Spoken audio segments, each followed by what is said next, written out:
this is something we didn't even cover, is that Muhammad was technically a pedophile. I mean, because you Yes. talked about this. You talked Yeah, about that's this. right. We missed that. We missed that. We missed that, and that's a huge point that Yeah, people need to know. I mean, yeah. he married Aisha, which was one of his wives, at like 52, and she was 6 years old or something like this. And 9 years old. 9 years nine old. years old, and And in slept with her at Islam, 9 years old, like had yeah, sex with the her at basic 9 years old. maturity age for women is 9 years old. They name it as maturity age for women.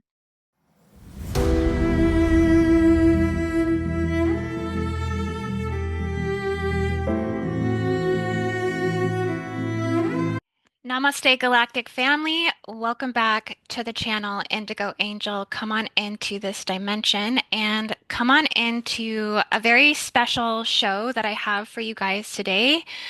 It's one that I've been very excited about. I've been just waiting for this opportunity to present. Essentially, as you guys know, I have been a very outspoken advocate for the forced breeder programs and how this is occurring and where this is occurring on the earth, and it has a very extensive long history here on the planet, speaking galactically and on a human level, essentially within current and modern day timelines. I've been talking a lot about this very extensively, and I'll leave my links down in the description to some of the deep dives that I've actually done on the topic of the forced breeder program. So that way, maybe I don't have to actually go too deep in explaining it today. But just to kind of get the gist of it, if you're just tuning in, essentially, a forced breeder program is where the divine feminine is essentially suppressed under a misogynistic rule. And during today and current timelines, we can see this through many different ways, many different reflections in the world. Um, Currently, it's being used in sexual violence and armed conflicts. It's being used in the Middle Eastern wars that are currently happening on the planet, where they're utilizing sexual abuse tactics for hostages. There's a lot of rape that's involved in this. There's a lot of sexual slavery, female sex slaves, forced prostitution, forced pregnancies, forced abortions, and the list goes on. And basically, the violence and the just horrible acts that are punishments that are perpetrated against women. And essentially, we don't really have a handle on this in the world. And it is occurring in deeper levels of severity in certain places in the world, in which I do feel is very important for us to shine a light on, to bring the information to the surface, and to kind of get into the root of what are some of the current belief systems and ideologies on the planet that ultimately support this. And these things are able to function in, on, and through. And so, um, yeah, I've talked about where it's happening in the modern times more recently, and some of the things that have occurred have been essentially under the Islamic religion and rule. Talking about the Yazidi genocide, which is one of the diabolical acts that was, happened really due and according to forced breeder programs. The Sinjar massacre, which is another um, operation that uh, was essentially subjugated against the Yazidi families, and so on and so on. Really, these accounts and how this is playing out could really continue to unfold. We talked about the woman life freedom movements that took place over in Iran. We've talked about all of the new laws that Iraq has just initiated for child marriages being taken down from the age of 18 to the age of 9, where now it's really, you know, running lots of pedophilia and all of these diabolical acts being done against children, mostly female children, essentially. But we do know that the abuse does extend over to the young boys as well. Um, Under this and through this particular ideology in particular countries. I'm just so excited that I'm finally able to connect with my dear sister, Shideh. Essentially, I'd like to tell you just a little bit about her backstory. She's come to talk with us about all of this and kind of give us a more personal experience. She has a direct and firsthand experience being a woman that was born in Tehran, Iran, and essentially she lived there for 29 years, and then she came to the U.S. for graduate school in 2010, and currently resides in Orange County, California. And she's studied a lot of Islam. Essentially, she has practiced the Islamic principle very diligently for more than 15 years of her life to connect with God and Source Creator, and, you know, really understand the ins and the outs of the belief itself. Um, and she stated that she's come to find that there's been a lot of conflict, fear, threat, horrific punishment, wars, revenge, all kind of subjugated essentially towards female suppression. Yeah, I just want to thank you for being willing to come on the channel today and talk about a subject that is definitely controversial. I think it's probably even difficult to speak about on some levels. There are so many different, perceptions in which people could see this and view this. And really, the goal today is just to try to bring a lot of clarity and a lot of truth. And also, kind of, I think, a bit of a warning to the rest of the world to let them really understand this threat, essentially, that's here against the femininity. And just to say too, for everyone watching, this isn't coming from a place of feminism. This isn't coming from a place of biasism.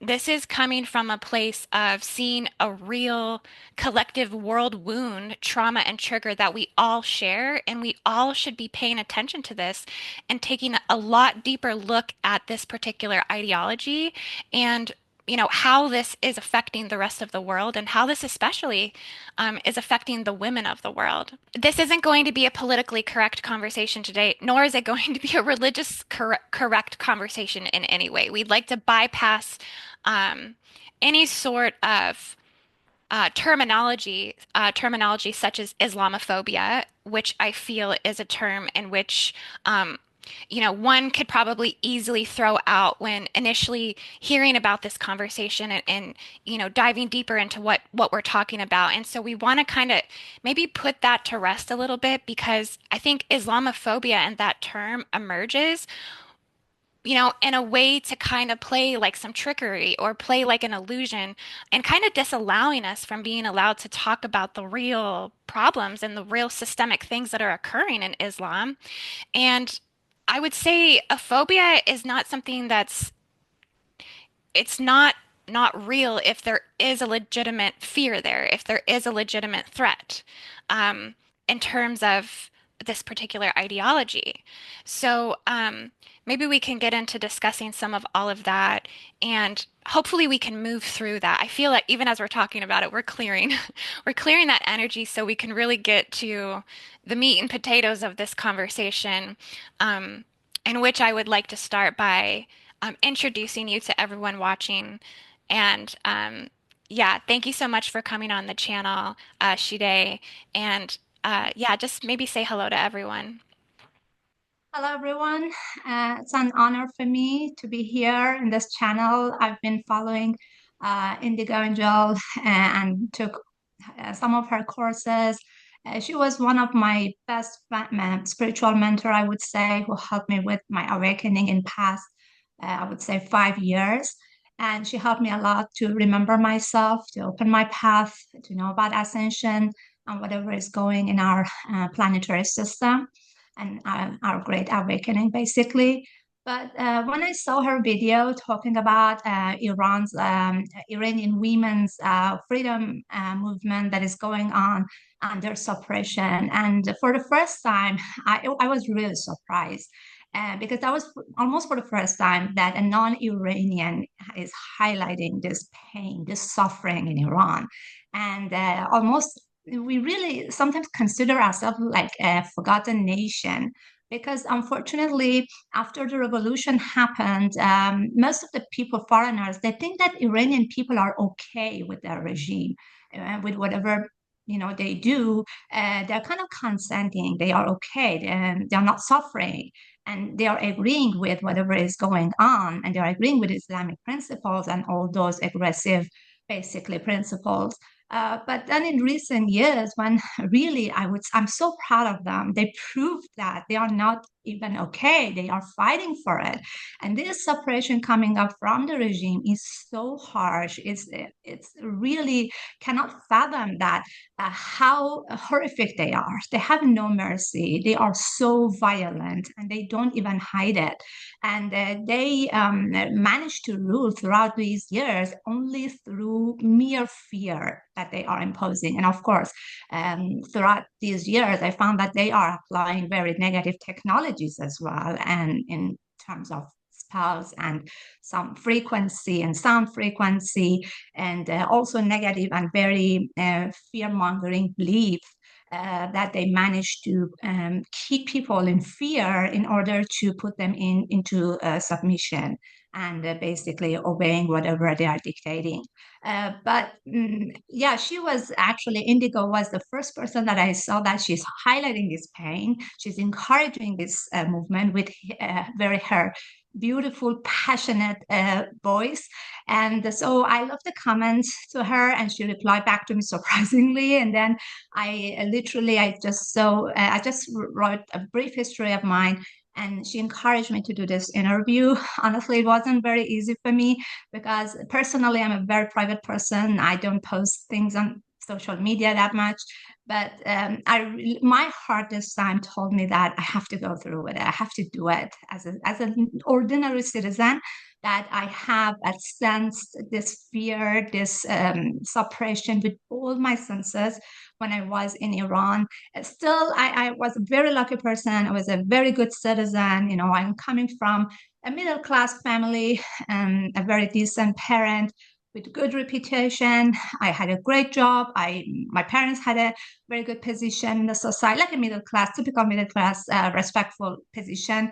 But still, I was following all the principles because my father advised me that he encouraged me and my siblings into education a lot, like typical Persian families, and to be successful because I'm not from a wealthy family, but he wanted me to be able to stand on my own feet, to take care of myself. So he really encouraged us into education and also obeying whatever the law was dictating us to be a good citizen, to keep ourselves far from any possible trouble.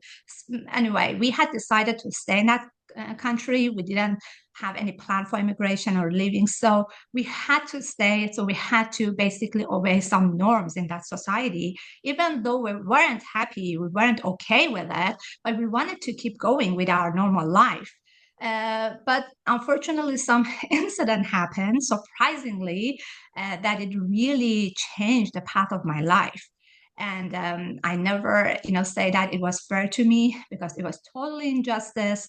And when I started my healing process, especially in recent months, that everything is coming up, one of the things that my guys are really encouraging me to heal and to let it go is this incident. I never knew that this really deep down has wounded my soul, and it's still there. And I really need to work on it to heal it and to basically let it go. So, if you're ready, I can just explain that exactly what happened to me, and then I can elaborate and basically relate the other concepts regarding, the situation, not just in Iran, but also in the whole Middle East, which is going on. That sounds What amazing. happened? That sounds amazing. And I just want to pause you for just one moment there. And I just want to tell you, thank you so much for your courage. Like truly, I keep welting up for some reason talking to you because it just feels like this is so healing just to even, be able to open up this conversation. So I just really honor your courage to speak publicly about it. And it also feels like, you know, in some way, on some level, like opening this up, I feel like we're going to help other women to maybe come forward and find their voice. One thing I've definitely noticed with some of my other divine sisters that are residing in Middle Eastern countries, like they will kind of send me things on the down low, but they won't want to talk about it or be seen because they are still held under a lot of fear of subjugation and punishment if they come forward and talk about their experiences. So that should tell everyone something with what's really occurring and the mind control that's has a hold over this ideology. Um, so yeah, I'll give you the floor to share this experience that you have. Thank you. Yeah, as I explained earlier, I come from a middle class family. My father also had was a civil servant, had a government job as a treasurer, and my parents have been very conservative, very strict, but not very religious, I would say. But still, we were kind of somewhat, practicing some Islam just to maintain our relationship just with the God source creator. That was the only reason I would say. But I myself was a very mystic person. I loved Persian mysticism and those Persian poems such as Hafiz, Rumi, and Attar, and I always, read their poems, and I really thought about their wisdom. I praised them, and I always felt the love of God inside myself, and I prayed a lot, and I really wanted to develop this love within myself. So, well, I was born as a Muslim. So I was being taught the Islamic principles in the school, which was mandatory, by the way. We had to learn how to read Quran. We had to learn basically Quran's meaning, all Islamic rules and principles, as some courses, even up to university level. But I loved it. I wanted to get closer, so I would practice it. I would say that, for example, Can I ask a quick question? sure, Um, yeah, now, is that mandatory because of Sharia law? And how does that work? Like, why are those things mandatory that people have well, to be brought up? I think regime was imposing it. It's not based, well, it's mandatory that you practice the Islamic principle as a Muslim, but in through government level that the government imposes and make it mandatory, that came from the regime. But I hear from my parents before the revolution, they still had some courses for Quran and all, but not, as strong as what the Islamic regime did after the Yeah. revolution. It was kind of more open. And we see that before the revolution, the hijab, that covering head, that compulsory hijab wasn't mandatory before the regime. And people were, very beautiful, women especially, and they had a very strong appearance in the society, social activities. And then the government, the king, was really encouraging women to participate in social activity. He gave them scholarship to go abroad. They went to the best schools in Europe and the United States. And after taking the courses and getting PhD, they all came back to the country to serve and to become professors at the universities, doctors, engineers, and the government, the king, because he was very serious about industrialization and development of Iran, and his dream was literally turning Iran into a Switzerland where he was raised and educated. He really compared Iran with Switzerland, and because of the wealth and so many resources Iran had, he wanted to make it a kind of like a kind of powerful in the whole world. We had a great, our passport was the best passport in the world. Our airline, Iran Air, was the best airline for a while in the world. We had a lot of respects in Europe and all in all the country, and we didn't be considered as like a terror, whatever. But unfortunately, everything happened, and sometimes I compare it with Beauty is Sleepy, that you saw the whole castle, dark cloud came over, and people actually Okay. went to a deep trance and sleep, and everything got dark, and that exactly happened So to my country, I would say. when did that revolution occur? Like 1970, 78, 1978. 1970. So prior to 1978, women were more free. They weren't forced to wear the hijab. Was the strict learning of Islam like in the schools? It wasn't mandatory before that? It was mandatory. Yeah.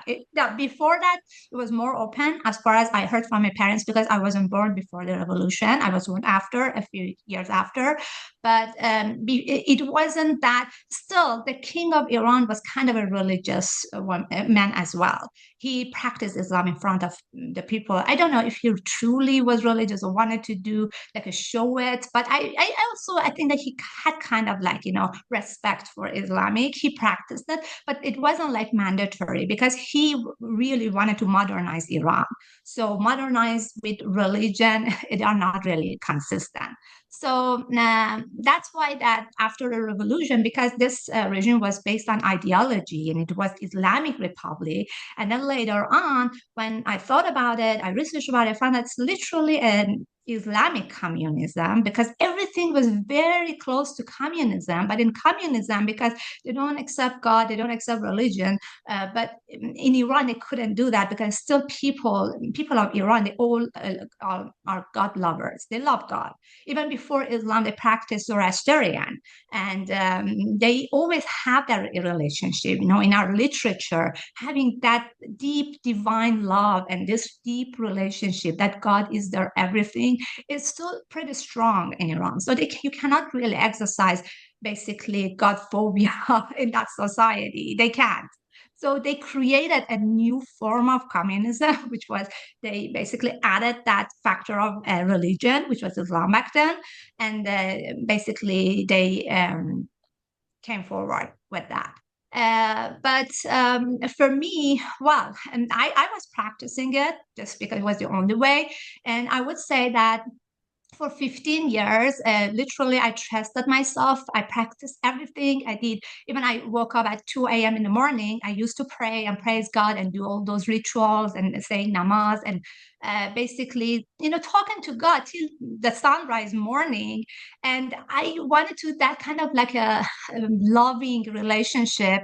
But I read Quran a lot. Even I practiced Arabic to understand the concept, the Arabic version of it, not the translation. That's why when I was reading it, I came across a And lot that's of and I want to say conflict. that's a very significant point to make because that's a lot of times that's the argument for when people are saying that things are being taken out of context, out of the Quran, when it comes to harmful surahs and things that maybe would um, create the ideology that would be harmful to women or harmful to people not of the belief, so to speak. So that argument's always made that you have to read it in Arabic to get the true Exactly. translation. Okay. Yeah. Okay. Yeah, because even I sent you two versions of translation from the Arabic, but because I know the Arabic contents, I told you that the first version, which is more real translation, more straightforward translation, more direct, it's better representing what this verse means. That and those verses were about women, suppressing women literally. That it's questioning women's right, and it's not just about women. Even in Quran, in some parts, well, it's encouraging mercy, being kind, being forgiving. But in so many other verses, is really encouraging aggressive men to be aggressive, to punish. Talks about punishment, retaliation, talks about revenge. And it's so controversial. And sometimes, when I was reading, I was a teenager, I was in my 20s, and I literally I said, "Oh God, you cannot say that. These words cannot be from you. I can't believe it. You're the kindest kind. And I receive so much love from you. And these words cannot be told by you." And I just, literally, I was telling myself, and in my Yeah. private conversation with God, I was saying that because I couldn't believe it. And it was so Okay. disappointing to me. So And growing up learning the Quran, you were like reading these surahs and these hadiths, and you were also seeing the contradictory element within the passages. And pretty maybe how this much. could be misconstrued because I noticed there's a lot of different groups or a lot of different sects within Islam, and then you have like an extremism where it feels like it's a more an extreme, and then you have more of a moderism. Within the extremism, though, it's like they're taking these particular passages that are harmful and they're like enforcing those as like the law or as like the rule. They highlighted. They Okay. really emphasize on it. And whenever I ask my, for example, Quran teachers and those Islamic, courses teacher about the meaning of it and why it's like this, and they always, told me that, oh, you don't understand. God had a different meaning, and you're not in a position to understand it. So basically, I am not evoluted enough to understand this aggressiveness, basically. So that's why I have to just blindly obey it. Well, and that's what I find in it is that people are almost in that they're not allowed to think for themselves. They're not allowed to No, question it. no, That is no, like no, no. not allowed, which is interesting. That throws the dynamic in there that there's not really any sovereignty in this. It's like Not at all. you're all in or you're That's not it. that. Yeah, these verses are from God. So God knows the best. So you have no choice. You cannot question it. So if you question it, it means that you have exited Islam and the punishment is execution. So, so you have no choice, no discernment, no questioning, no even feeling doubt. And there were some emphasizes and some like I think that some quotes from the Prophet Muhammad that even I'm not sure, I cannot guarantee that because there are so many things I don't remember, but I know there's a quote that doubt is forbidden, and it's basically equivalent to losing your faith. So, and they basically kufr. They say that it's kufr. Kufr is al kufr is an Arabic word for losing your faith. So doubt is totally forbidden. So what kind of really belief is that? It stops spirituality. It keeps people in a prison in mind, unfortunately. And also, I shared some verses regarding that.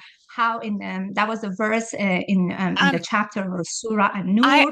I pulled a couple of those surahs. I'll just do a little screen share. Um, Okay. if you feel ready to move into that now, I can definitely. Is there anything else you want to say though, maybe about your background or maybe that experience that you feel like is really important that you had? When after graduation, I finished my basically my program in university. I got hired from a very prominent government organization, and basically in Iran, government is very big, and we literally have a very small private sector. And if you want to have a prestigious, good job, a respectful job, so basically it's an honor to be hired by a good organization by government. So, and it's very based on, you have to have a very educational background and as well as, the other merits as well. And in that organization, that position was very compatible with my background and the major I was studying.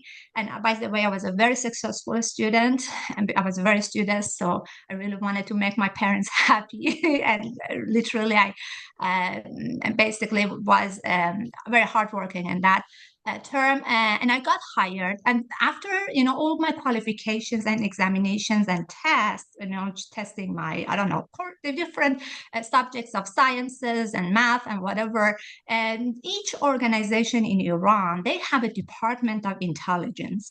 And later on, I found that these department of intelligence are not under the supervision of some certain ministries or the head of that organization, but they are under the supervision of the overall intelligence agency of Iran, basically.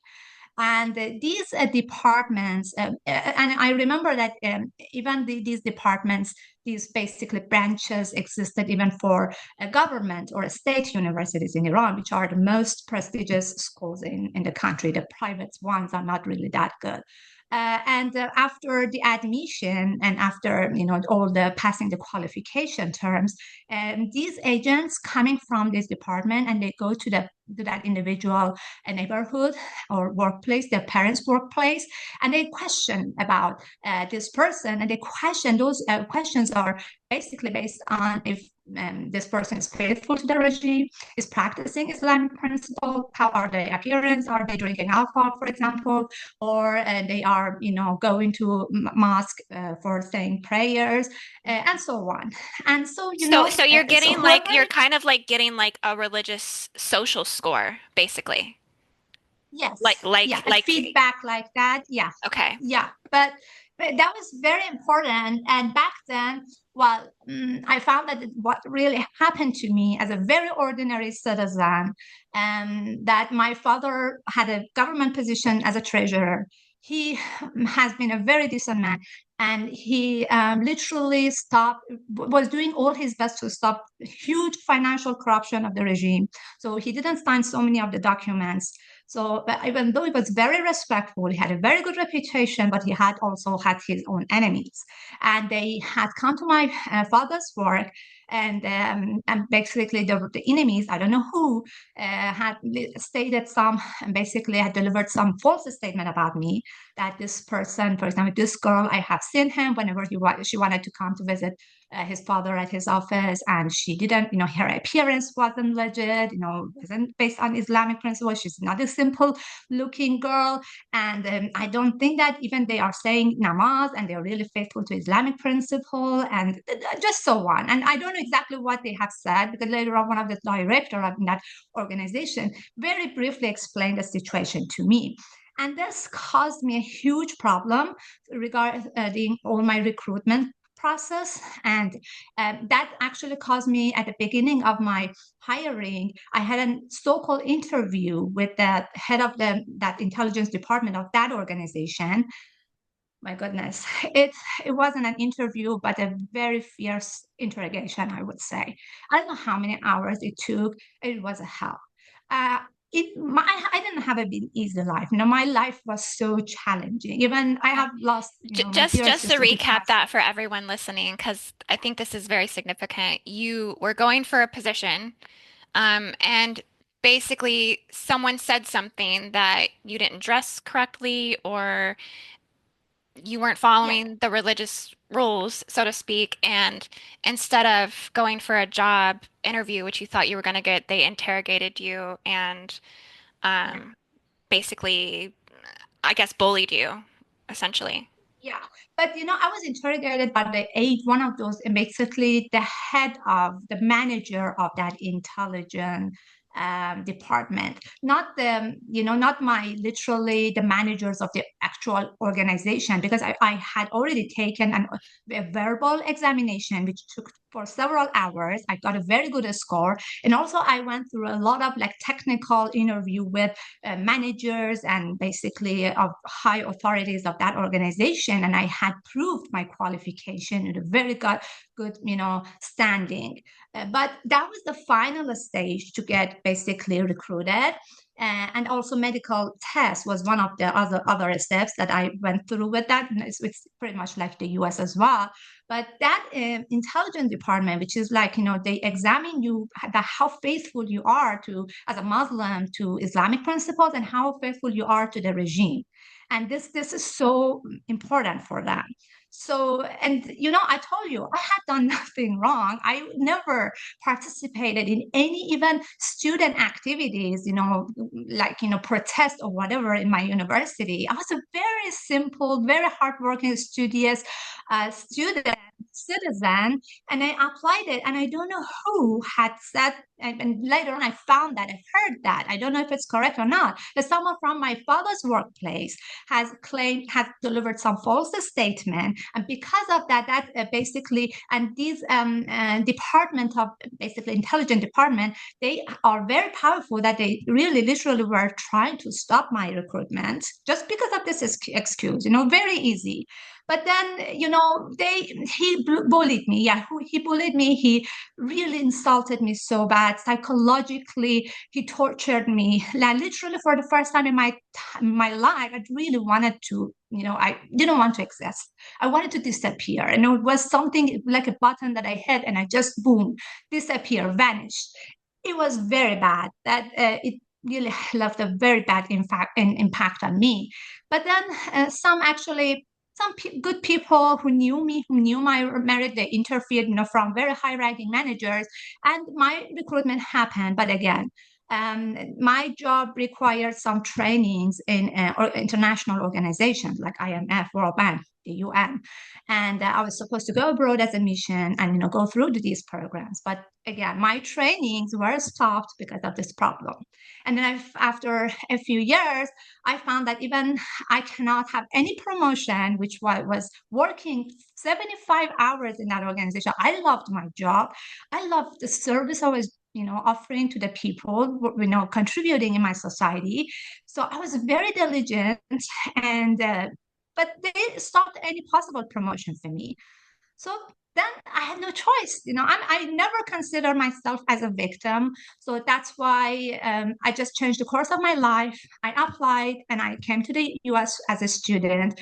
And basically, I started a new beginning, even though it was very challenging for me. I came with a very limited fund.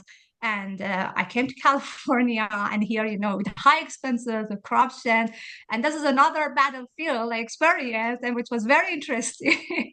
So this is actually what happened to me as a very, very normal, very ordinary, and even obedient citizen. I had done nothing wrong, but why it happened to me?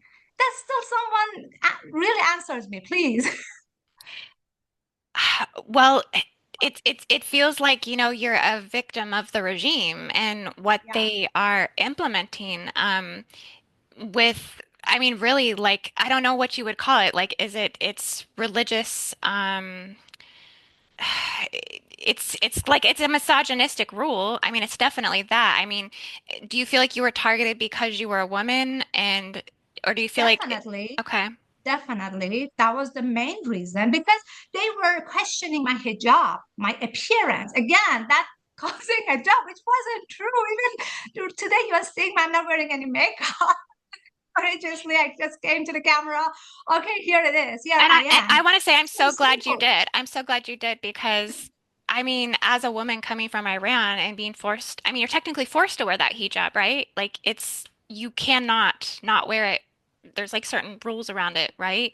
Not at all. You get arrested. Literally, if you come to the street without wearing a scarf, and if it's not just a scarf, even like out you have to be wearing some long coat over or your outfit, whatever dress or pants is that. And right now, because of for the sake of, I'm really shout out to brave Iranian women who really made a change. I hear that still there's some actually improvement has happened in the society. People are, some of them are not even wearing scarf in shopping mall, in restaurants right now.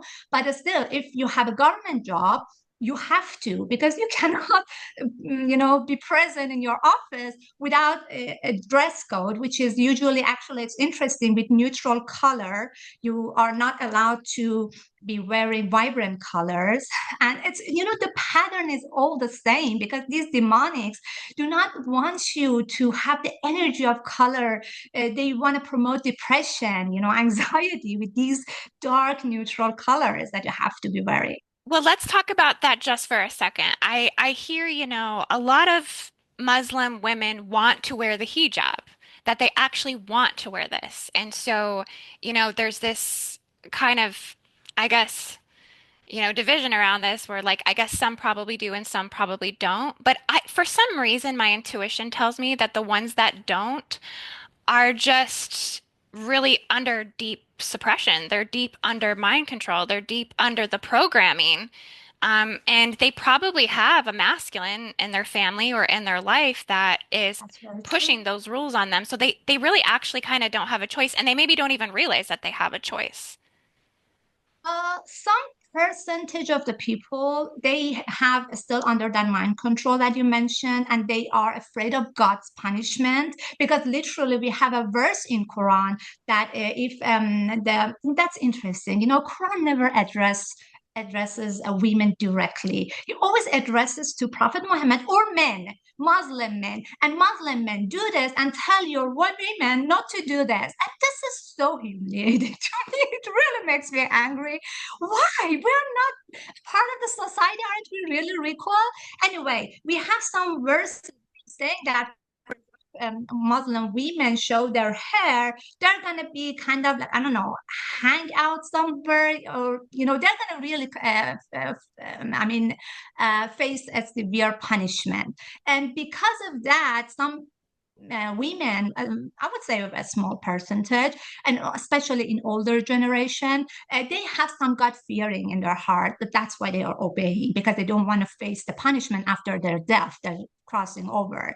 But most of majority of the people, you can just see what Persians love about party. We have a lot of house party, and in this house party, we don't wear hijab.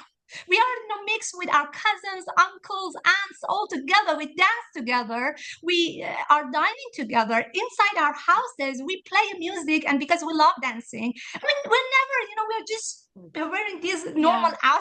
outfits together, and we're enjoying our time without wearing hijab. Some, especially in those, even though in those parties, there are a few of family members that they are very religious, they might be showing up wearing this scarf, but not most of them. I'm just going to show a picture really quick. I'm going to show the full burqa.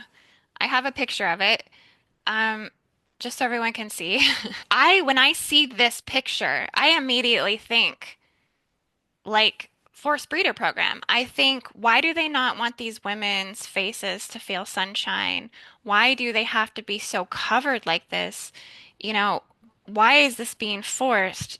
What comes to your mind when you see this and tune into this? I mean, this isn't Um, probably how it is in Iran. Maybe this is probably, maybe not in Tehran anyways. Is it like this in Tehran? no, it's not in Iran. It's in usually Saudi Arabia, Arabian country, in Afghanistan, but not in Iran. In Iran, women used to be wearing that before King Reza, about 200 years ago, when we were under a Qajar dynasty. Basically, well, our civilization was so behind, and so we had, a lot of problems, and that's why that our women used to be wearing like that. But when King Reza came over, actually, he brought up a very interesting excuse to he mandate not wearing hijab. Vice versa. He said that women are not allowed to be wearing this. They have to be wearing very civilized, modern, European style suits and hats. And even men and women back then, they started wearing hats. And King Reza actually said that because of wearing burqa, maybe some actually dangerous men are wearing it and they are in the society, and our police cannot capture them. So it can be a good way that our dangerous people to run away. And so that's why we want to really bring security into the society. We have to forbid it. But it's not in Iran, not even, I don't think in any, in some So this very may be like southern more part of Afghanistan or Pakistan areas, Saudi things like Arabia, I that. would say, Okay. highly, Okay. and even, Qatar, in Dubai, in Emirates. I've seen them in Dubai, especially in those rich family, and they are polygamous. And literally, I watched a limousine that several of these women that it inside, they were wearing very luxury, high-end shoes, but they were wearing burqa. So do you think that this is really about the men's like inability to control themselves? It's their inability to control their desire and their lust. And Yeah, so this that's the is whole really point. just genuinely at the core of it. This is about domination and control and just because this is actually isn't in the Quran saying that this has to be this way. Yeah, they have to cover the face, up to the ankle. They have to cover everything up to the ankle. So Okay. that's Quran has said that. Yeah. And I just want to show this picture too, because I know this is kind of rough or whatever. Like this is really showing the brutality of it. But these lashings on the women's back, so is if they don't wear this out in public, that they would get these like punishments.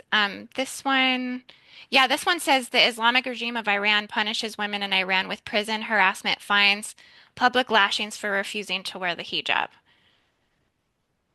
I Um, myself haven't seen it, but I've seen it in social media because I never go and watch it. But I know that some execution and very harsh, punishment used to be done publicly. but I never went there to see it myself. I couldn't really tolerate it. Okay, But okay. yeah, actually it happened to one of my friends. It didn't happen to her publicly. She was in prison. But I came across a girl here, and she said that she actually, because of having a really, you know what, in Iran, for example, you cannot go out with your boyfriend. You have to have a legal relationship with the opposite man, or it has to be your brother, for example. And basically, they ask for your ID. The police, those like ethical police, they say, I forgot the name. They come to you and they ask for your ID, and you need to prove this person is either your husband or your brother. If he is a boyfriend, you go to prison, you get arrested, you get fined, and sometimes have to take some, lashes as well. So that's So crazy. I just know it doesn't make sense. implementing, but that's highlighting how like controlled the women are. Like it's they have to have like this male guardian.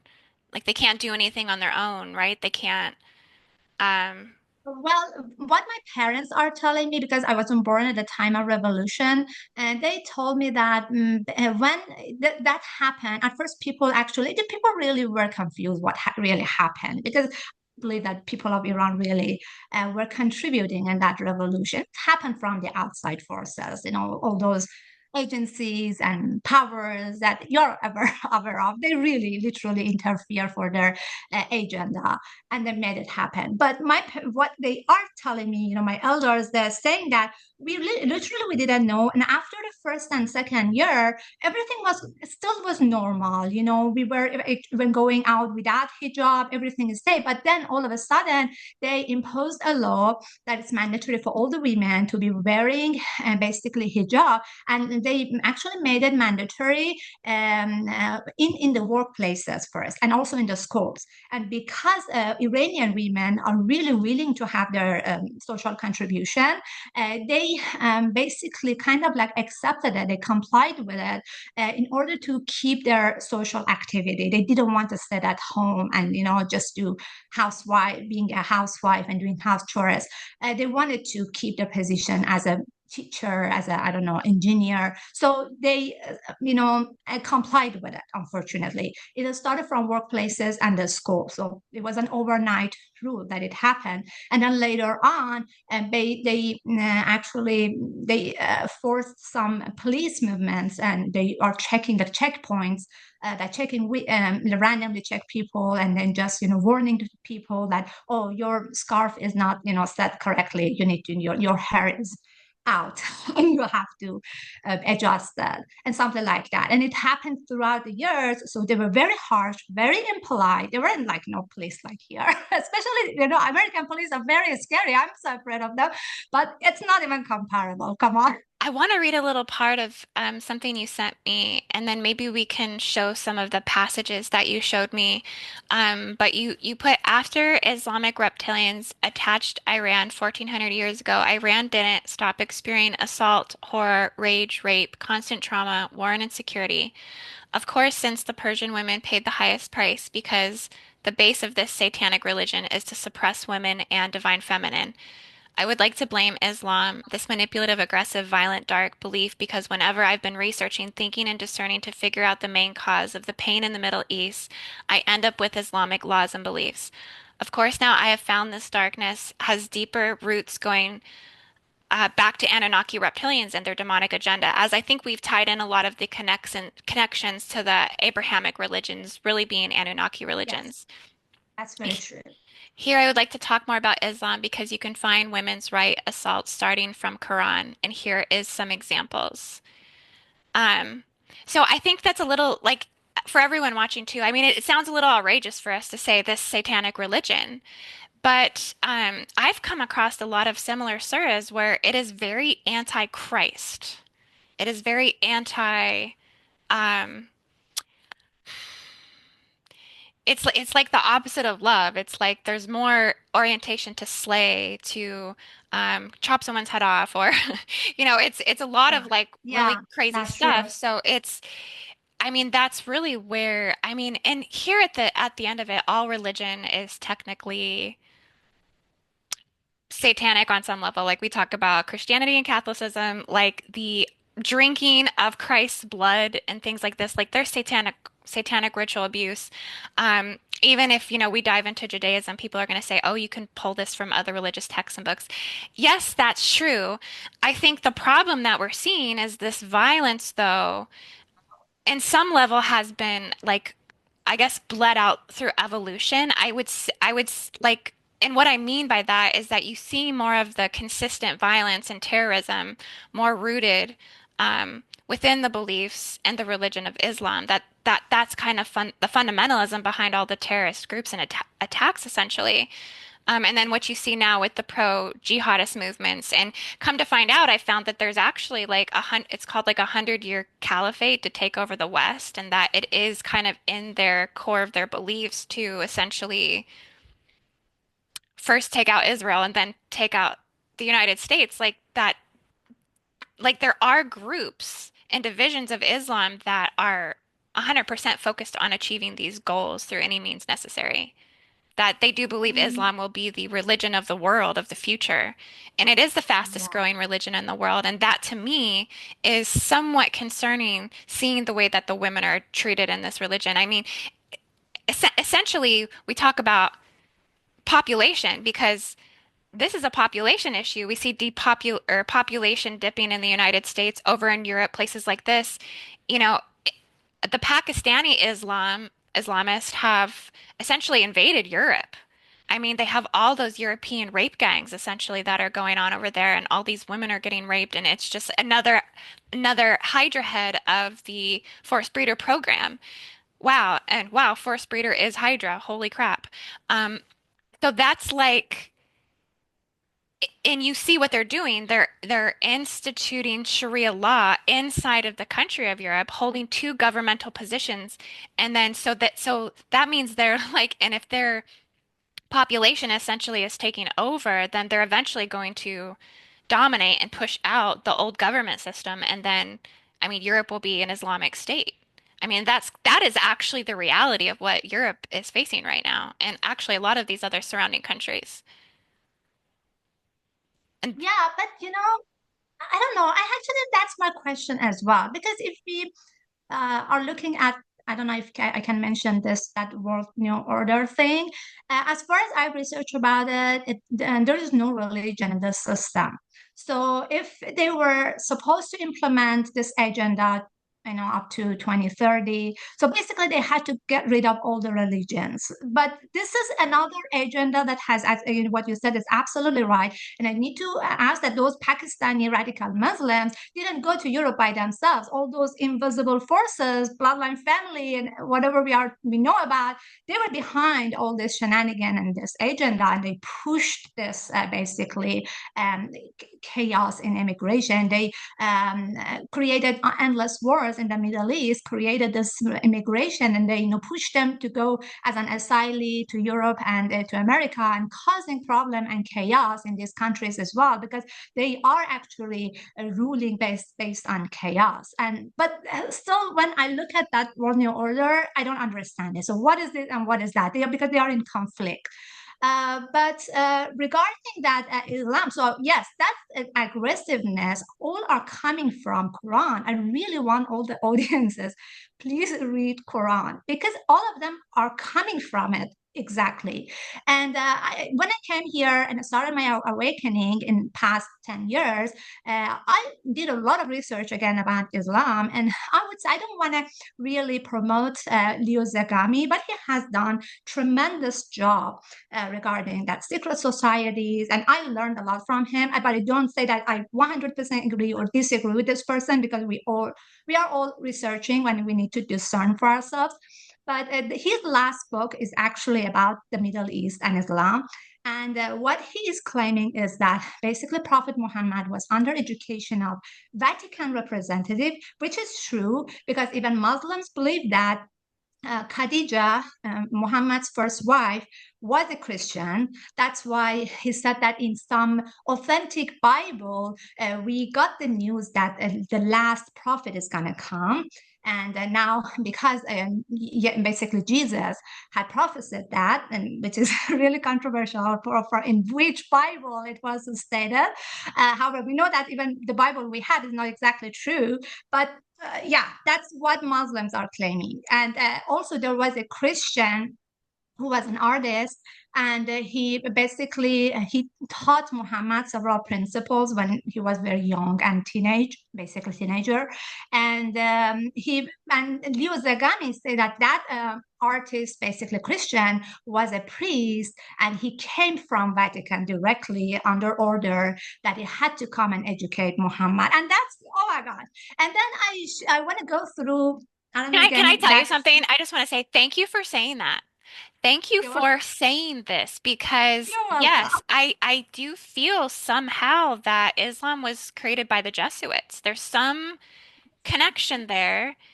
Yeah. And it makes me wonder if that was like if this was like an implant program to Yeah. be devices for to keep war and chaos existing on the planet. Like there's some sort of evil agenda that was there. That was whole agenda. And what Leo Zagami is like, because he's very into that Freemason thing and those illumination, whatever I don't want to say exactly that, but he says that basically the headquarters for Freemason in Islamic world is in Cairo. And but they created, because Freemason is basically based in Christianity somewhat in Vatican. They couldn't really exercise it exactly in the Middle East because of Islam. So they created a branch, which is the Arabic version is Ikhwan al-Muslimin. It's a Muslim brotherhood, and he actually goes deeper down, and he basically talks about some branches called Fatimid, and they were all basically they were assassins, and they were very active in Syria and in Iraq. And we know that even ISIS that we're talking about, they were very radical Islamists. They were created by who? Some Mr. Hussein, some, and they admitted literally that we did it because that was his quotes that I remember. He said we wanted to create some balance in the Middle East, so we needed some like third group, kind of like, I don't remember, third group something. But that's why we funded ISIS to be activated in the Middle East and to do whatever the agenda is. So everything is being done by those invisible hands behind the curtains that we don't see. Everything is shenanigan. Everything is really agenda, and we, the people, have been fooled, and I'm so angry with it. You're We so are right. It's so betrayed. much shenanigans. We are Um, betrayed. I was going to ask you, Shide, have you heard of a guy? His name is Mossab Hassan Youssef. Have you heard of this guy? Don't think so. Okay. No. Where's he from? He was born in Palestine. He was like a Judea and a Sumerian. And he went into Hamas and essentially his father was like the leader of Hamas or something like this. And Wow. he got word of what when the October 7th attack was going to happen in Israel, and he essentially, I guess, turned on Hamas and went and told Israeli intelligence what was going on. And and so he kind of like betrayed Hamas essentially, and now he's like an intelist and he speaks on, what's actually going on over there, how the terrorism is like embedded in the communities and, how difficult and complex this problem really truly is. Yes, it's very, very complex. The complexity, Leo Zagami says, is because of and the strong presence of secret societies, even in ancient time in the Middle East, and they were highly active even in Persia, and that was really mind blowing for me. But then when I connected the dot, because since I was a teenager, I loved history. I read so many books about history, and then I found that I had so many past lives in ancient time. That's why it really, justifies my interest. But he actually emphasizes of these secret societies activities in the Middle East that is coming from ancient time, but they changed the name throughout the time, and they kind of like became Muslim, and they changed their name, and still they develop their activities. And he emphasizes that most of them are assassins, and they get together and they do even pedophilia. Unfortunately, they're very active into that. And I actually, when I was following Gene Decode, Mr. Dom, he gave a lot of intel about domes under Zagros, under Iran, and there were those earthquake happening within 10 kilometers from the surface. And he was saying that these are the domes are being destroyed. And then he said that in one of those webinars, I actually asked him myself that, about domes or whatever activities was going on. And he told me that Bandar Abbas, which is a southern port in Iran, which has a very logistic importance, it was a hub for little ones trafficking.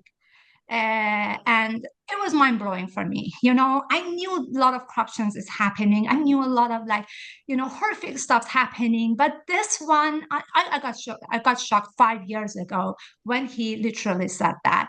But it makes sense to me. It makes sense with the war they created in Syria, in Iraq, and they had a plan to attack Iran as well because of nuclear plans.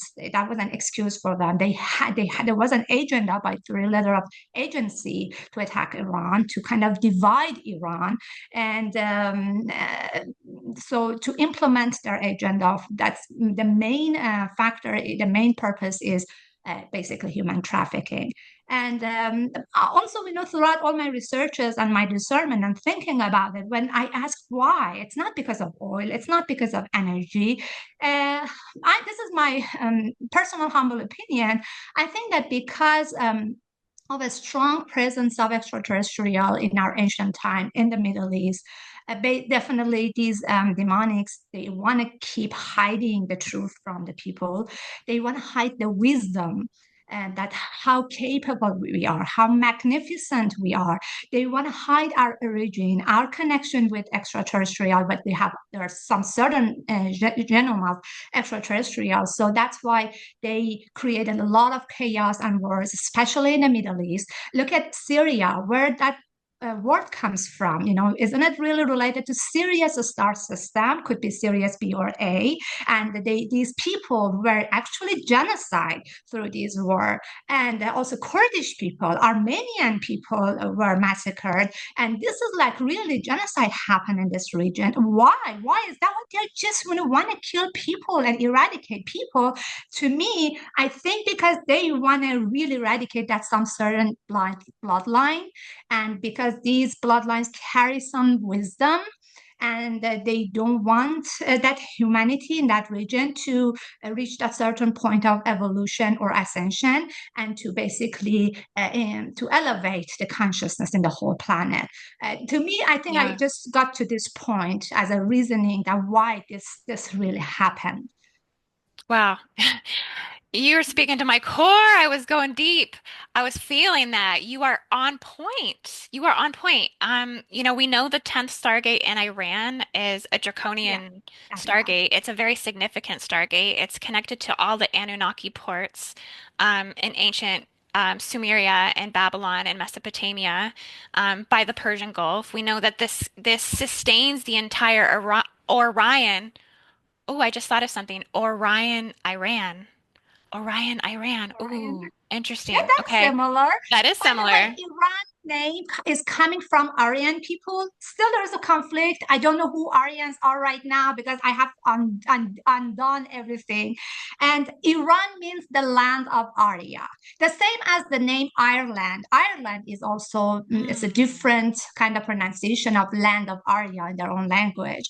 These are all Aryan people who have impacted. But this is my question. Is Aryan people really are related to Persians? The original people who were residing in that Iran's plateau, or they were some kind of extraterrestrial or Anunnaki related. They came and then, they did hybridization, and, they mixed their DNA with these authentic people, original people in that land. There's so many chaos, very mixed up things that I would love to have the answer. It's like all points point to the bullseye. You know what I mean? All of these significant ancient Anunnaki locations, Anunnaki ports, they are all in Middle Eastern countries. So yeah, I think we do have to look at their ancestry and their history and the timelines when things occurred. I mean, and Why is it that your women are subjugated under the deepest force breeder programs? We know that this comes from the Anunnaki reptilians, the Draco Anunnaki hybrid reptilians. And here we are with these stargates and where you see the worst of the worst playing out. Exactly. And yeah, they want to suppress these women for some reason. Can you imagine if these women were entirely liberated from their oppression? Like, what would even happen to the earth? I think she would just flower into the golden age in like 3 days of Exactly. light. They are so afraid of women. They have no mercy and respect for women. They really put, even, they treat, they grow I mean, the masculine, the men in the society, the way that, really belittle women, that which is in contradictory with our ancient time, because at the time of Great Cyrus the Great, whenever I read the history that even I don't trust yet, but still they say, it says that women had a very high position in the society in ancient time before Islam attacked. They were even, had high, they were admiral, they were commander of the army. They had, they were like right hand of the king. And and also we had some, we have a ceremony in middle of the February, equivalent to Valentine's Day, that ancient men used to cherish and respect their women. They put like a loop of like flower and their like a flower, crown, the crown of a flower on their women's, their mothers, their wife, their sisters' head, to kind of respect them for their basically fertility, for their high position that they have in society. And they suppress all of them. And it's not just the women. I just want to add that. Again, I go back to the regime, the current situation of Iran. This is my observation. They implemented any agenda for segregation and division because Iran comes from different ethnicity.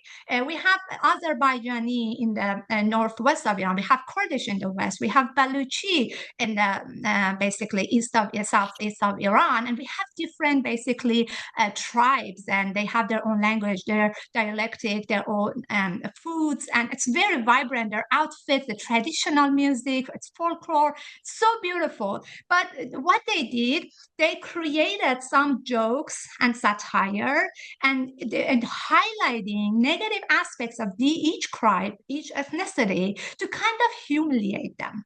And they, and people of Iran, even I myself, when I wasn't really conscious that time, used to laugh at it without knowing what I am doing. I am creating, developing hatred among my own people.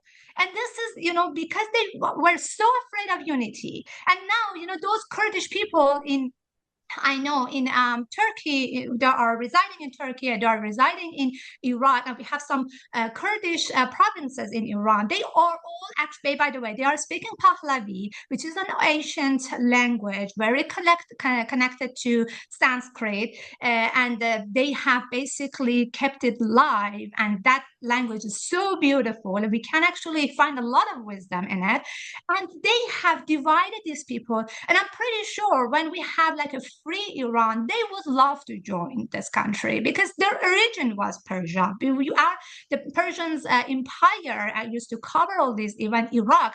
We had a war, 8 year destructive war between Iran and Iraq, which was actually imposed by those invisible hands behind the curtain, and they massacred Iranians.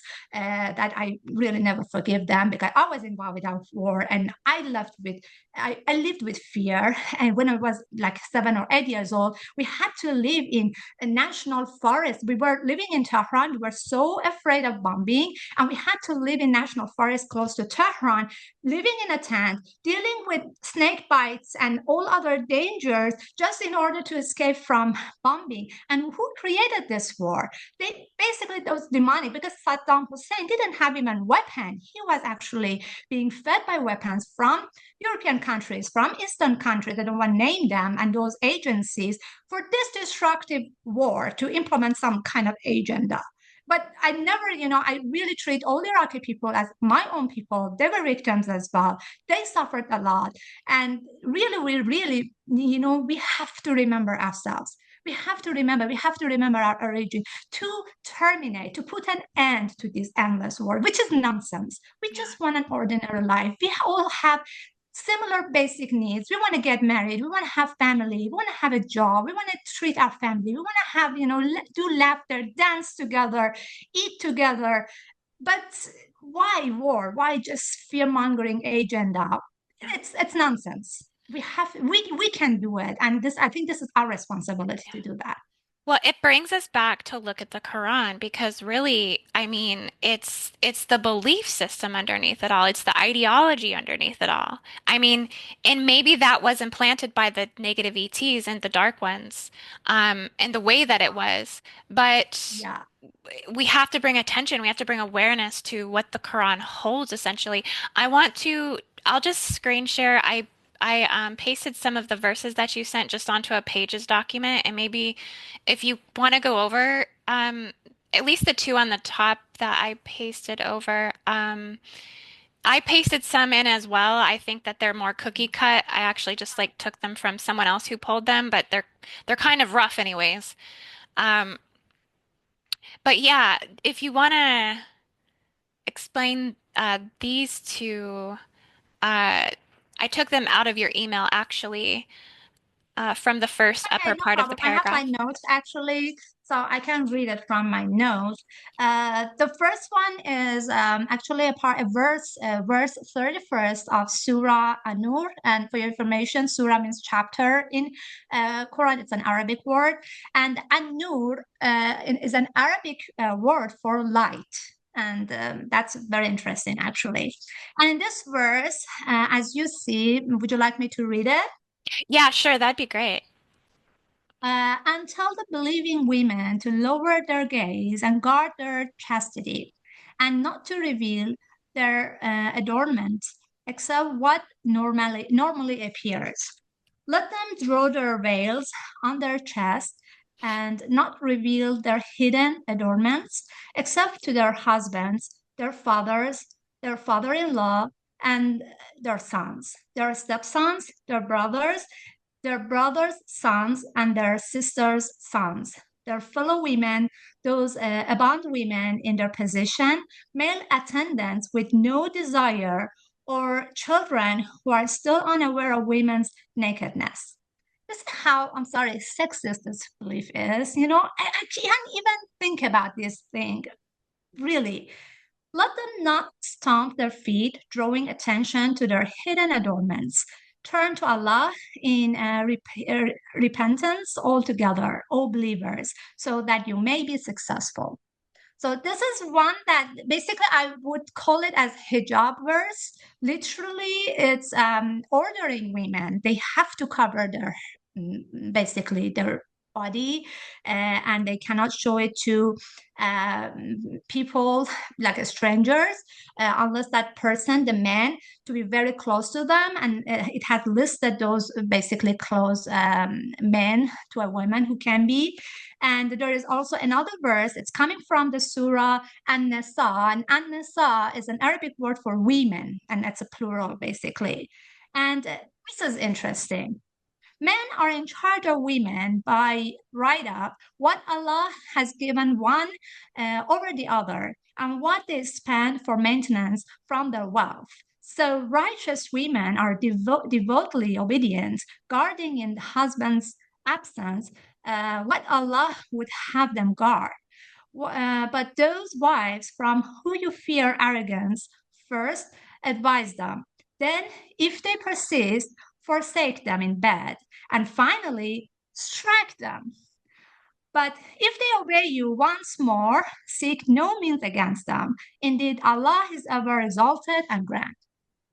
So literally, it's allowing, it's encouraging one to hit the women. What is this? Really?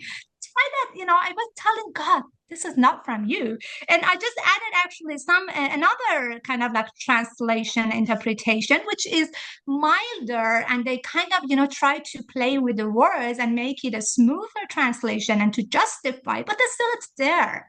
And, unfortunately in Iran and even Pakistan, that their original language is not Arabic and they don't understand Arabic, what they do, and they are trained to just read Arabic words in a way that basically it's a norm in because reading Quran has a way and it requires some training that you read it, and they just read it just for example to get their energy, the positive auspicious energy from it, when you don't understand what they're reading.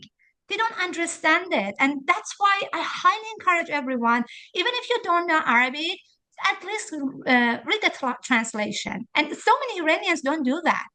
They don't read it. They don't care about translation. They just memorize it and murmur it and just repeat it, the Arabic words, while they don't know the meaning of these Arabic words. And they said these are God's words. We have to obey it. We cannot question it. Yeah, I think you're right. They're just like parroting, and it's almost like a social acceptance thing as well. Like if anyone steps out of order and questions or thinks for themselves, you know, and I'm sure, just like you said, studying it, like you would read these things and you would question, you would think for yourself, and you would be like, Yeah. okay, this isn't entirely aligning maybe with my internal morality on some level.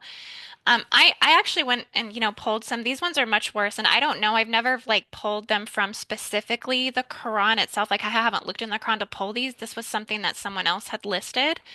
But these ones are pretty brutal. They went through and found like the most horrific ones. I mean, I guess I'll just read like a couple. And if you know about them, let me know. If not, I think I would need to research this a little bit more, but some of this stuff's pretty crazy. Surah 3 151, we shall cast terror into the hearts of those who disbelieve. Surah 2 191, and kill them, non-Muslims, wherever you find them. Such is the recompense of the disbelievers. Jews and Christians will be the fire of hell. They are the worst of creatures. Quran 98 6. And this just goes on and on and on with all of this stuff. Um, okay, so to my understanding, I would agree with the first one, but for the Christianity, actually we have a surah, a chapter in Quran called Maryam, which actually talks about Jesus and basically confirm Jesus, confirm Christianity. Islam accepts all the prophets before Muhammad, and Muslims, basically, no, Jews and Christians, and also whoever followed, like Abraham. But then it claims that Muhammad is basically the termination of this prophecy. So everyone, all the Christians and all the Jews, they need to come together and accept Islam. About that verse, I'm not really sure because maybe the translation is a little bit different because, I really want to be fair. So I don't know about that. Islam accepts actually Jesus, but it doesn't basically. But anyway, Islamic leaders, they have relationship with Vatican. They kind of respect Christians. But in Islamic countries, Christians, they are like second citizen in those countries. And I think they're subject to pay some certain taxes Yeah, based on Islamic the principles. jizya, right?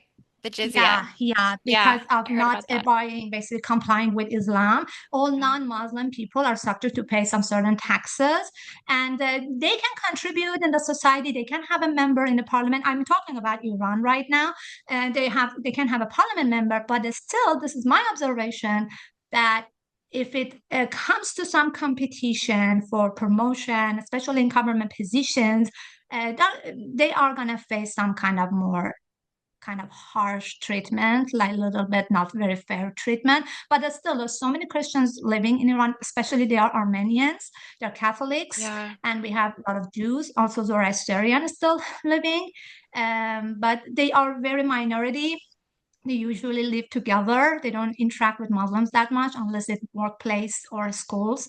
But they are not allowed to, they're very conservative because they don't want to be accused for promoting their beliefs and religion. Because, Yeah, there's a lot of persecution of Christians over there yes, and these countries that they are just, yeah, they're subjugated to the jizya tax or they are or their life is essentially in danger. I mean, it's like, those executions are applied for those who used to be Muslim, but they got converted to Christianity. And according to Sharia law, the punishment is execution because it's very harsh. It's not acceptable. So that's why. yeah, But yeah. if they were born as a Christian, the usually Armenian family, that is okay. But if the parents are Muslim, and that's automatic. It's not, they don't like specify some certain age to give some choices to people. Because your parents were Muslim, you have to be Muslim, you have no choice, or you're going to face execution. Gosh, it's a lot of freedom, don't you see? Yeah, that's not freedom. Yeah, that's slavery to the negative Oh, ET goodness. systems, to the Vatican, to the Jesuits, to the dark forces on the planet, to the Antichrist forces. I mean, like you just said, they like they recognize all the other prophets, but you're not allowed to like embrace the other prophets' teachings. You have to only praise um go with Muhammad's teachings. So it's like they really aren't bringing in the Christed consciousness, which is like as we know, it's all about compassion. It's the spirit of compassion. So that's kind of almost the missing piece in the belief is they're missing like the element of compassion is how I kind of see it anyways. Like they're not Yeah, bringing that teaching in. Like it's because that's and true. that's a part of the Salah too. Like they're even repeating it is a mind control program because they're repeating in the Salah, I think one of the verses, and I don't know it exactly, but is that it's saying Muhammad is the only prophet and I honor this prophet as the only prophet. It's something like that. And they're repeating that every single day. So it's like it creates a mental prison, a consciousness Yeah, prison, a soul prison. it's a mantra. It's a mantra, basically. Yeah. Yeah. And that is interesting. I want to share actually another experience of mine. I was in high school, and in those one of those courses of Islamic principle, it was saying that kind of attacking Zoroastrians for worshiping fire. And because I knew Zoroastrian, I kind of like I felt kind of proud about my ancestors. So I just stood up and said, no, that's not true. Fire is holy. It's a symbol of purification according to Zoroastrian belief. So they don't worship fire as God. That is wrong. This book is not saying a right thing. And then my teacher, fortunately, she was very open minded. And she said, okay, if you're claiming this, by the end of the semester, you have to deliver a project and assignment to prove what you just said. So you need to basically write a paper with all the evidences and just basically prove it. Or, I don't let you pass this semester, for example. And I said, yes, okay, I'll do that. And I did it actually. And actually, I got a lot of reward for that piece of work. But that's interesting. During my work, I was reading a lot of like, historic books and a lot of, from Grishman, Xenophon, those Greek historians to collect evidence and materials. And I asked actually my school principal if there is any Zoroastrian student in the school, because I don't know, there was none in my class, and I wanted to interview her to get more information about it. Wasn't allowed to, and I heard that basically the principal of the school was afraid that maybe I started having some interest in this belief, so that's why I wasn't allowed to basically interview a Zoroaster student. Then even in that time, I was thinking, is really Islamic principle? What I'm saying is very wild. Still, I'm saying it. Is it that weak that even are confessing that this weak belief could actually don't work with this girl, and she might be intrigued by some a person from a different belief and want to change her belief. And oh my gosh, it was really it always kept in my mind, and I always laugh at it. How weak is that? Well, it's just so much condemnation for any element of history. It's like it's like it just wants to cut the cord to any other belief system that's ever existed on the planet, period, across the board. So it's like you connecting with fire. I mean, you're immediately going to be like casted as a pagan and like they're going to throw stones. I mean, it's like Yes, so they're exactly. just denying the natural elements Mhm. of the earth. Exactly. Exactly. That I chose Zoroaster now. I have a Zoroastrian friend here, and I have an honor to have her as my friend. And I know, and I researched, and I knew that they actually Zoroastrian, they really believe in four elements, And okay, that's one of the things that I want to, really share about Iran and Persia. Everyone in the US right now, they are talking about fake Christmas event, and we need to change the calendar, and our new year must start sometime in March or April, which we have the basically rejuvenation of the planet. And I should say, Persians have this calendar. In Iran, we don't use Christian calendar. We have a Persian calendar. The new year starts in Nowruz. Nowruz is on the 22nd of March, and it's being calculated exactly when the planetary system actually turns into springtime, and naturally, and based on astrology calculation. And also, through my meditation, this vision came to me that our ancestors used to celebrate equinoxes and solstices, whether it was in summer or winter. And we have a lot of folklore dancing, and those dancing actually, they are like beating feet on the ground. And this vision came to know all these dancing that because you are actually beat your feet on the ground, they are getting energy from Mother Gaia. And I was just amazed that how our ancestors had that wisdom to be so connected to the nature that if first of all they celebrated all these equinoxes and solstices, they get together, they dine together, special foods, they snacks, they chit chat, they celebrate, they dance, they play music, and it's so beautiful based on natural events and natural. Yeah, by the way, our calendar, the month are exactly matches with zodiac signs. And each name has a very beautiful meaning in Persians, and they are very adapt to that specific time of the year. We have it, and we really need to cherish this ancient wisdom and Yeah. develop it. Nobody talks about it, and I'm really grateful to you for giving me this opportunity to talk about so many subjects. And I just took advantage and really wanted to deliver it. Thank you so much.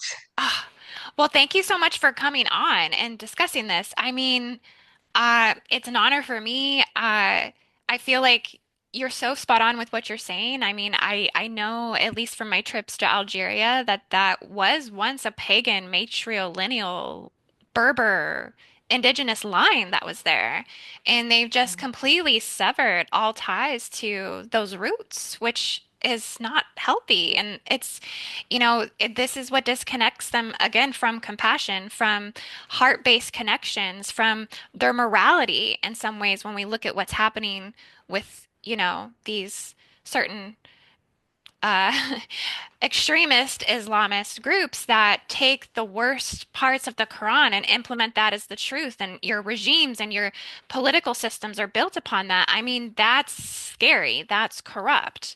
Yeah, And that's they correct. really need to connect with their ancient tribal inheritance because that is so beautiful. I mean, I put this video out the other day of showing women from all these countries and like what their original dresses were, and then showing like this is now what they wear, the burqa and the hijab. Yeah. And then it's like flipping back and forth, showing all their original traditional dresses and like how much authenticity and individuality and beauty that the women had. And it just breaks my heart, Yeah, really.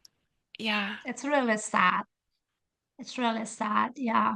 Here, I so appreciate that I had a chance. I know so many people really wanted to buy in my place. Still, I had a strong will, but I'm so grateful to my family and also to heavens, to God source creator, which I love him so much. And they gave me this chance to come to here. Still, like when I came here, it wasn't easy for me. I had a lot of, financial challenges, and also, to finish my school, to get a job, go through, immigration process, and so on. And especially surviving in California because of high real estate expenses, it was a big challenge.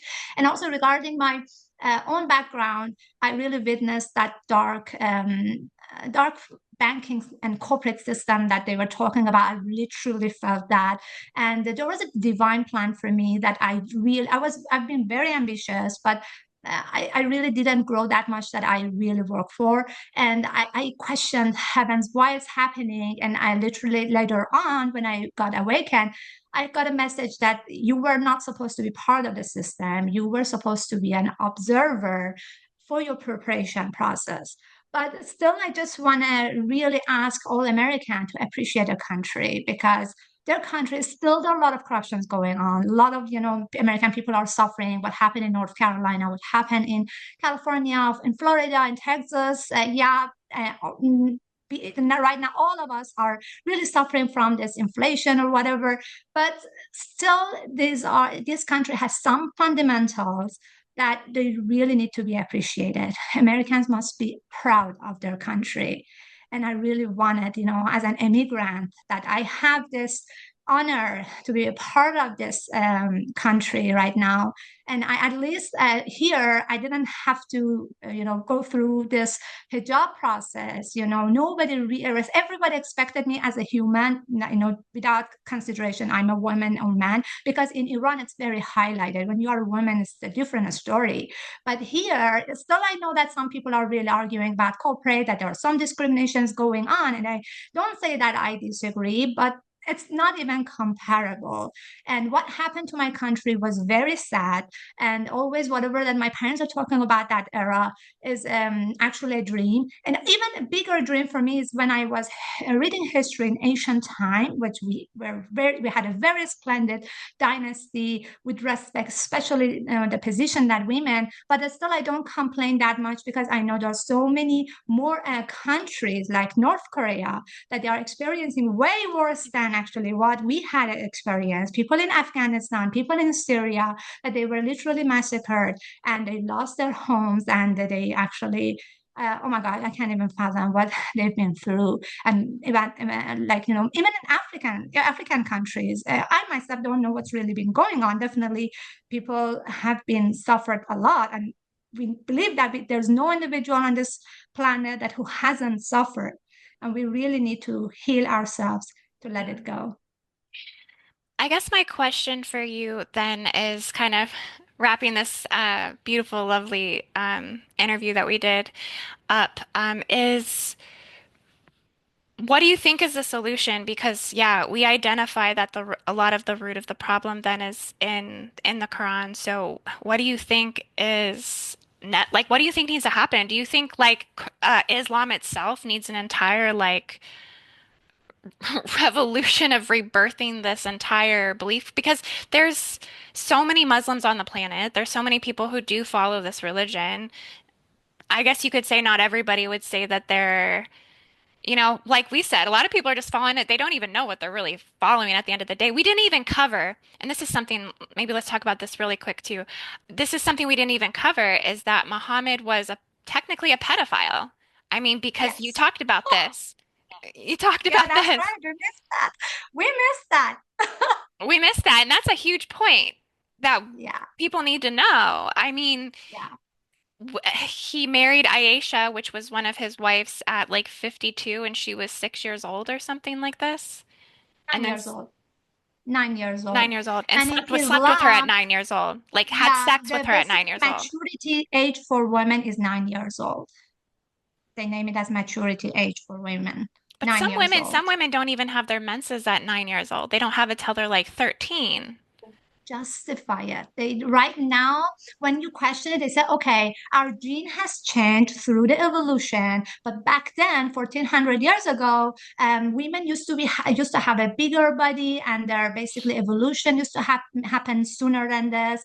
So that's DNA is changed. Back then, a 9-year-old girl was a basically mature woman, and which I don't really, based on what I have studied regarding, evolution of humanity, I see that even right now, actually, this we are going through some anti-aging, and I don't know, I cannot accept that. I really, I can't it's not either. I can't acceptable for either. me. I can't either. I think that needs to be really seen by the rest of the world. Like, if someone's going to be your prophet and somebody that you're following without any sort of need to think for yourself, because you literally hand over your own brain to put this person's brain in control of you, that you're following someone that's technically that slept with children. Yeah. I mean, Yeah, but what I want from all the Muslims, even not just Muslims, Christians, and all the people that who are following this system in any type and shape and form, we need to discern. We need to develop our discernment. This is our human responsibility. We came here not to just get married, go to school, get a job, and pay mortgage, and just go to party and have fun. No, this is not our job. This is a big lesson for us to evolve, to grow consciously, to question, why am I here? Where am I going? Where I come from? This is literally, actually, this is a verse that some Rumi actually has a beautiful poems about it. That who am I here in this country? Where am I going after this? We really need to go deep down in silence and question it, discern it, not to accept, not to follow anything blindly. Even though I agree that there are some dark negative technologies, heavily mind control technologies are going on, and people were under very huge controlling frequency, and you know better, I learned from you, but still, we are human. At some point we kind of like prefer to be ignorant. This yeah, ignorance yeah, phase has to be finished. yeah, Now we are in a time, a huge consciousness is coming, is hitting the planet. We are changing, we are building, we are making our reality, our life. So we need to take responsibility and really act like a mature, intelligent, smart human being, yeah, sovereign human being. At least question it. Don't be afraid. You don't go to hell. First of all, there's no hell and paradise, and everything is just a shenanigan. Just think about it. Everyone is so afraid of death because they have no idea what's going to happen after that. They are so feared of some illusionary hell. And so why don't you think about it? Why don't you research about it? Why don't you ask even your Indian fellow who are believing in incarnation? First, just ask how you are believing it. Now, yeah, I don't believe it, but you tell me. To start questioning it. Don't be afraid, please, because fear is an illusion. Fear is a means that we've been controlled, we've been suppressed, we've been enslaved for eons, for thousands of times. For the first time, the first thing that we can do, even if we are afraid of the consequences by the society, they cannot really come here. This is in our control, our mind. So we have to have the control. We have to do yeah, research. We have to think in our silence and question it, not to be afraid. God is the source of love and nothing else. No punishment, no hatred, no consequences. This is the true God that we have. yes, Those yes, punishing gods, they were Anunnaki, some negative reptilian ET gods that they are depicted even in Quran, even in the Bible. That whenever as soon as you don't believe or you don't obey them, you're gonna face consequences. Those are not the God source creator. Those are some ET gods who are depicting, introducing themselves as God, and they have confused us. But yeah, no more confusion. yeah. So well said, sister. So well said. Beautiful, amazing. I love it. And yeah, that's a great message. Anyone who's listening and maybe you're just watching this going, where do I stand within all of this? Yeah, just question you to research all of this. Look deeper into this belief, the beginnings of this belief. I do believe it's a 7th century Arabia belief that's being implemented hardcore, in modern times, modern civilization, when we are really going through a spiritual evolution on the planet. And so it's definitely like we're taking all these steps forward, and it really does feel like a step back. And so, yeah, stay true to asking questions like Shideh just said. Keep pushing further and don't be afraid to use your own mind to think and to feel and to make your own decisions. Once you attain knowledge and you really look through the literature and text yourself and make more and more informed decisions, I think it's an also important message for all of the people right now, protesting and stuff on the streets. I think Trump just administered some. reform saying that like if any of these people who've come over on visas or people who are on school here for school and they're pro-Hamas protesters that they're going to get sent back to their country because it's promoting of terrorism and things like this. Yeah. So I mean, this is what I mean. Like this isn't Islamophobia. This is like there are real fears, there are real threats, there are real things here that, are rooted systemically through all of this. And we just have to really, I feel like it's so important we start taking a deeper look at it. And thank you for speaking on this today. Thank you for coming on. Thank you for sharing your story. I would love to maybe do this again sometime. Honestly, I mean, I feel like we could Thank you. That's probably an go honor for deeper. me. I think we could go Thank you. deeper. Yeah. Thank you so much for all your audiences. I know that you're so awakened. I just hinted some points. Maybe, I want to, promote this video to some of my, fellows. That's why I know that you are all have a PhD in consciousness and awakening. But what I really, ask, it's my humble request from all of you. Please, please go for healing. That really helped me a lot. All of us have suffered. We've been through a lot of trauma, and if we don't start this healing process, we're not able to remember ourselves, to be awakened, to understand, because we still deep down, we have hatred, we have void, we have insecurity, we have fear, and we need to let it go. And Indigo herself, she has wonderful, fabulous courses for chakra healing, for, removing all those, basically whatever these negative entities have done to us, to remove all these blockages. They are very necessary. They have messed up with our DNA. We need to take care of this physical body, which is a wonderful technology. We need to activate it. We need to cherish it, really know how to work with it. And we have more than that. We have astral body, we have mental body. We really need to take care of. We should know our abilities. But first of all, we need to heal ourselves. That's what I really, it's my humble request from you. It helped me a lot. This is the first step we can do Yeah. for ourselves. Absolutely. Healing is what will clear the hatred. All of the Yeah, hatred that's there. exactly. Yes. Exactly. Yeah. Well, Thank you. Thank you thank so you. Thank you so much. much for coming on. Thank you everyone for watching today. Please put a big like on this video today. Subscribe to the channel. These are all things I would have said at the beginning, but saying it now. So hit that notifications bell so you can continue to receive these updates. And if you liked this show today, please leave a comment and let us know if you have questions, because this is a conversation I definitely would love to continue to open up. And yeah, so thank you all for watching and have a beautiful everything.